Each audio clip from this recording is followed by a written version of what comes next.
ആകാശം എന്നും സാധാരണക്കാരന്റെയും കുട്ടികളുടെയും മഹാത്ഭുതമാണ്. അഭൂതപൂർവമായ നേട്ടങ്ങളാണ് ഈ രംഗത്ത് നടന്നുകൊണ്ടിരിക്കുന്നത്, പുതിയ പുതിയ കണ്ടുപിടുത്തങ്ങൾ.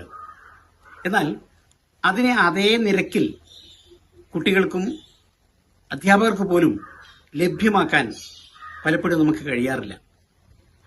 ഇത്തരം ഒരവസരത്തിലാണ് മാതൃഭൂമിയുടെ കുട്ടികൾക്കുള്ള പ്രസിദ്ധീകരണമായ ബാലഭൂമി എന്നോട് ആകാശ കൗതുകങ്ങളെ ലളിതമായ രൂപത്തിൽ കുട്ടികൾക്ക് വേണ്ടി എഴുതാൻ വേണ്ടി പറയുന്നത്.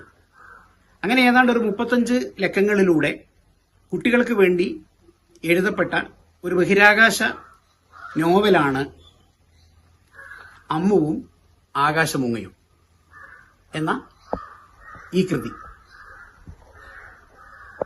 ഇത് കുട്ടികൾക്ക് വേണ്ടിയാണ് എഴുതപ്പെട്ടതെങ്കിലും മുതിർന്നവർക്കും അധ്യാപകർക്കും വളരെ പ്രയോജനം ചെയ്യുന്നതാണ്. കോഴിക്കോട് കേന്ദ്രമായി പ്രവർത്തിക്കുന്ന ടിങ്കിൾ ബുക്സ് ആണ് ഇത് പ്രസാധനം ചെയ്തിട്ടുള്ളത്. ISROയിലെ മുൻ ഡയറക്ടർ ശ്രീ കുട്ടി സാറാണ് ഇതിന് ആമുഖം എഴുതിയിട്ടുള്ളത്.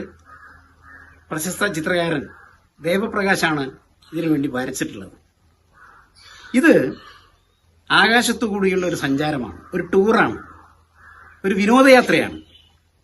ആ വിനോദയാത്രയിൽ നമ്മൾ ബുധൻ, ശുക്രൻ, ചൊവ്വ, വ്യാഴം, യുറാനസ്, നെപ്റ്റ്യൂൺ, പ്ലൂട്ടോ ഇതൊക്കെ കണ്ടുപോകുന്നുണ്ട്. അവിടെ ചെന്ന് കാണുകയാണ്. ഒപ്പം സൗരയൂഥത്തിന് പുറത്തേക്കും കിടക്കുന്നുണ്ട്. എങ്ങനെയാണിത്? നമ്മളെ കൂടെ അങ്ങ് വിദൂരമായ ഒരു ഗാലക്സിയിലെ ഒരു ഗ്രഹത്തിലെ ഒരു മൂങ്ങ വരും. ആ മൂങ്ങയ്ക്ക് അത്ഭുത ശക്തിയുള്ള മൂങ്ങയാണ്. അതാണ് ആകാശമൂങ്ങ. കുട്ടികള് സ്നേഹപൂർവ്വം അതിനെ ആമു എന്ന് വിളിക്കും. 2 കുട്ടികളാണ് അതോടൊപ്പമുള്ള പ്രധാന കഥാപാത്രങ്ങൾ. ഒന്ന് അമ്മുവും ഒന്ന് അപ്പുവും.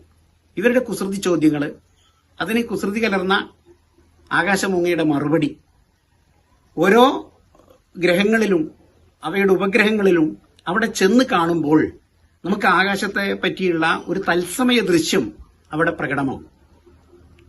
അപ്പം നമ്മളിത് വായിച്ചു പോകുന്നതിനേക്കാൾ ഉപരി നമ്മളൊരു ആകാശത്ത് ഒരു ആകാശത്തേരിൽ അല്ലെങ്കിൽ ഈ മൂങ്ങയുടെ പുറത്ത് കയറി ഇങ്ങനെ സഞ്ചരിക്കുന്ന ഇത് ഒരു അനുഭവമാണ്, ഒരു അനുഭൂതിയാണ് എന്നാണ് മനസ്സിലാക്കാൻ കഴിഞ്ഞിട്ടുള്ളത്. അപ്പൊ തീർച്ചയായിട്ടും ഈ പുസ്തകം കുട്ടികളെ സംബന്ധിച്ച് മാത്രമല്ല അധ്യാപകർക്കും മുതിർന്നവർക്കും, ഇനി ഇപ്പോഴ് ഈ വയോജന സഭകൾ കൂടുകയാണല്ലോ, വയോജനങ്ങൾക്കും ഒരു രസകരമായൊരു കഥയായിട്ട് വായിച്ചു പോകാവുന്നതാണ്. അപ്പം എല്ലാവർക്കും ഈ കൈരളിക്ക് ഒരു പ്രിയപ്പെട്ട എന്റെ ഒരു ഉപഹാരമായി ഞാൻ സമർപ്പിക്കുകയാണ്. ഈ പുസ്തകം എല്ലാവരും വായിക്കണം, അതേക്കുറിച്ചുള്ള അഭിപ്രായങ്ങൾ പറയണം. നന്ദിയോടെ സ്നേഹത്തോടെ ഞാൻ Surendra Punnassery, amateur വനനിരീക്ഷകൻ, astro columnist,